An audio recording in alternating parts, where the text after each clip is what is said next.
When was the last time you walked into your bedroom and felt peaceful? Not stressed, not overwhelmed, but actually peaceful. If you can't remember, you're not alone. Today, I'm sharing the surprising science behind why that pile of laundry on your chair might be hijacking your happiness, and the ridiculously simple 15-minute daily trick that completely transformed my mental health. Stick around because I'm also giving you a free worksheet that'll turn your space from chaotic to calming in just 1 week. Let's dive in.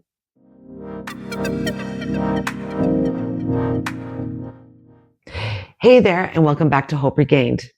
This is the podcast where we turn life's messiest moments into your greatest comebacks. I'm your host, Christiane Boudreau, and if you're new here, welcome to our little corner of hope on the internet. Now, before I jump in, I have to confess something slightly embarrassing. Before putting this episode together, I was giving advice about creating peaceful morning routines while literally sitting in a room that looked like a tornado hit a thrift store.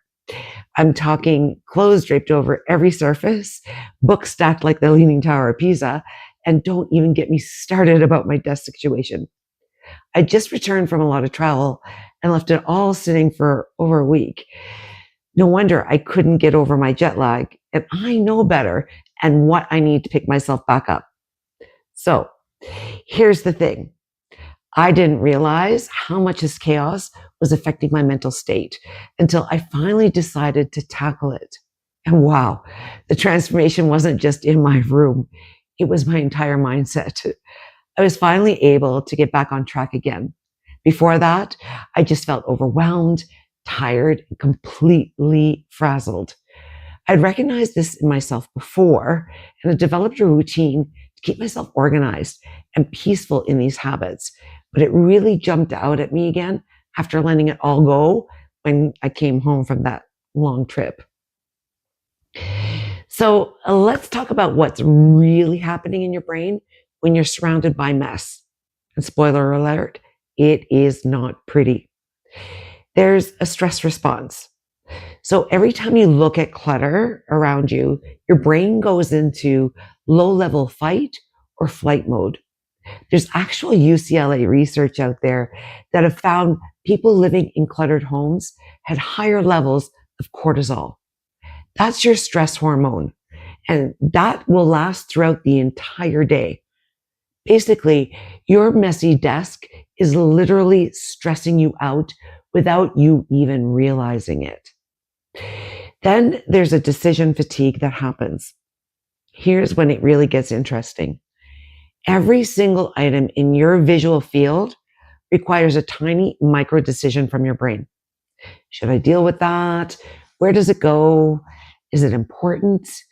By the time you've scanned your cluttered bedroom, you've already made hundreds of tiny decisions before you even had your morning coffee.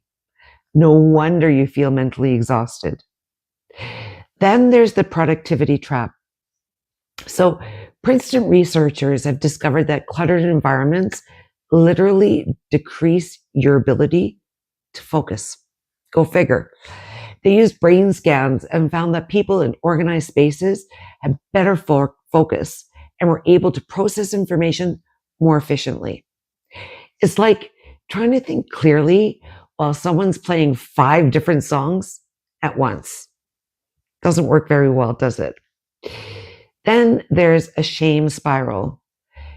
That has an emotional toll of its own. How many times have you avoided having friends over because you're embarrassed about the state of your place? Or felt that pit in your stomach when you can't find something really important? Clutter doesn't just affect our productivity, it affects our relationships and our self-worth. So here's the good news. This is where it gets really exciting. The research on organized environments is just as compelling as the clutter research, but in the opposite direction. There's the control connection. When you organize your space, you're literally exercising control over your environment.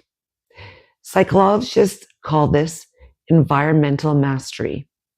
And it's one of the key components of psychological well-being. Surprising? You're proving to yourself that you can create positive change. Well, that builds confidence. It carries over into other areas of your life as well. Then it gives you the dopamine hit. Every time you complete an organizing task, even something as simple as making your bed, your brain releases a little hit of dopamine. That's the same feel-good chemical you get from exercise, eating chocolate, or having a sip of your favorite wine. You're literally rewarding your brain for creating order. And then there's the ripple effect. Here's what really blew my mind.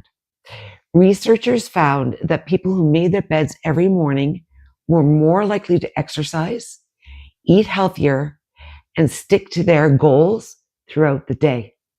One small act of organization creates momentum for other positive behaviors. Put it this way, since it's become one of my big habits, I feel out of sorts sometimes for the rest of the day. Even when climbing into bed at the end of the day, if that's a made bed, I sleep easier than if it was unmade throughout the whole day. So I'm going to give you the Hope Regained 15-minute method. Now I know what you're thinking. This sounds great, but I don't have time for a massive organizing overhaul. Trust me, I get it. My days are really full. That's why I developed what I call the Hope Regained 15-minute method. Week 1 is the foundation. Day 1 and 2 is where we're going to create our sacred sleep space. And this is important, most of all, for getting that restful sleep and starting your days off right. Make your bed every morning. Non-negotiable. Clear your nightstand of everything except 3 essential items. Put all your clothes either in the hamper or back in the closet. That's it. That's all. That's what we're going to do for day number 1 and day number 2. Continuing on to day number 3 and day number 4 of week 1 is the productivity zone. Clear your desk and workspace completely. Organize one drawer and create a designated spot for your phone, keys, purse, or wallet. Easy enough. Day 5 and day 7 is where you're going to create your peace portal, aka your living room. Put away 20 items that don't belong. It's not very many, just 20. Count them out if you need to. Organize one surface completely and create a reset basket for quick tidying. So that was it for week 1. Sounds simple enough, doesn't it? It only takes a few minutes to start adjusting. Week number 2 is where we're going to go into building our systems, and that will help us stay organized on a regular basis. It's about creating simple systems that maintains your progress. One touch rule. When you pick something up, put it where it actually belongs. Simple again. Then there's the 2-minute rule. It takes less than 2 minutes to put it away. Do it immediately. If you pick something up, put it away when you're done with it. You'll start to get into this habit and notice how less disorganized and overwhelming it is in the space around you. And then let's start practicing the evening reset. That means spending 5 minutes each night returning things to their homes. So why the 15 minutes? Well, there's actually psychology behind it because it's long enough to make real progress, but short enough that your brain doesn't panic about the commitment.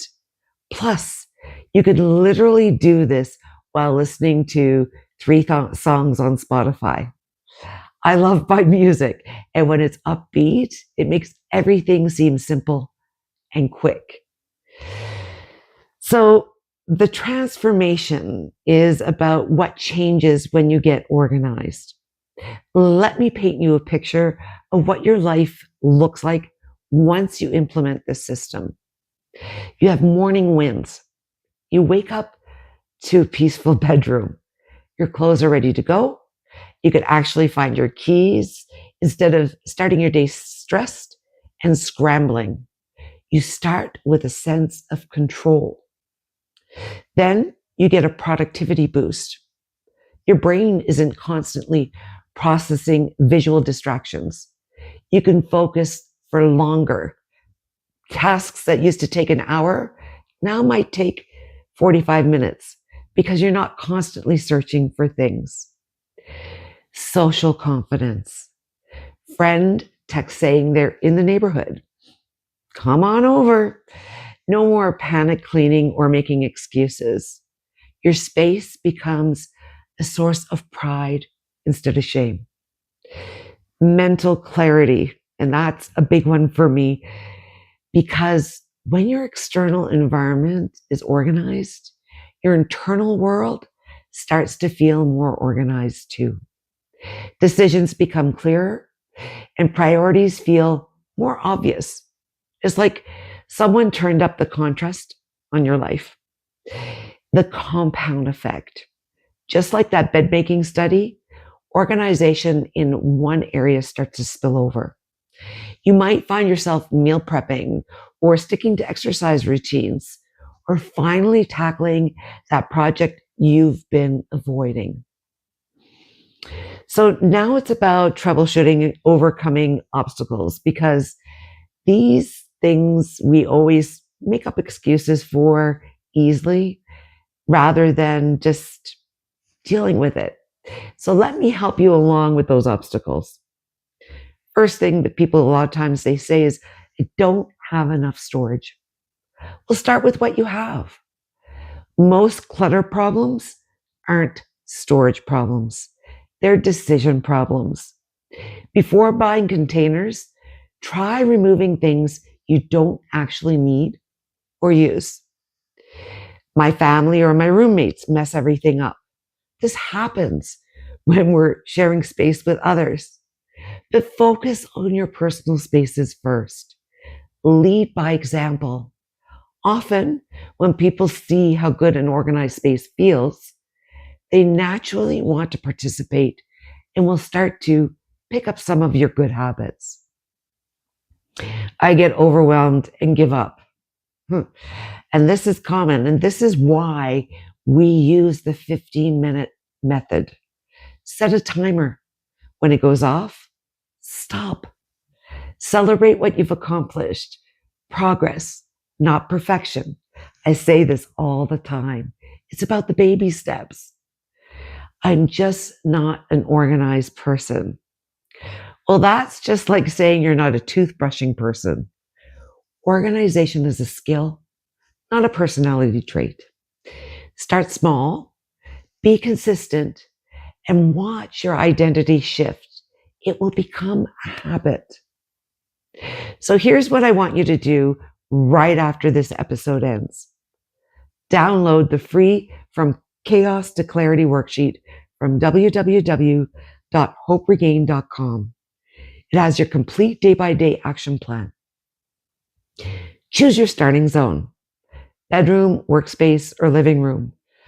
I say bedroom first just because it helps you with a peaceful sleep and it helps you start your day off right in a peaceful way.